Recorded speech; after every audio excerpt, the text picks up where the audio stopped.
Rusia terekam menyerbu posisi tentara Ukraina di garis depan. Rekaman momen serangan diunggah di Telegram pada Sabtu 22 Februari 2025. Pasukan Rusia menggunakan drone, granat dan bahan peledak lainnya menyerang tentara Ukraina di gedung, tarik dan posisi lainnya. Dalam keterangan unggahan disebutkan, inilah rekaman personel militer Rusia yang menyerbu posisi tentara Ukraina. Sejumlah tentara Ukraina dilaporkan terbunuh dan 3 lainnya berhasil ditawan.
Николай Викторович, 1989 года рождения.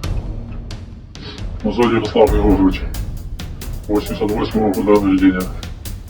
Булыч Максим Андреевич, 92 подразделение. 46-я аэромобильная бригада, 4-й батальон, 15-я рота. Все оттуда? Все оттуда, да. Ну, что я хотел сказать?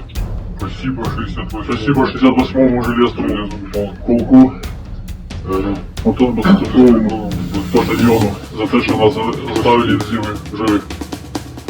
Download Tribun X sekarang, menghadirkan lokal menjadi Indonesia.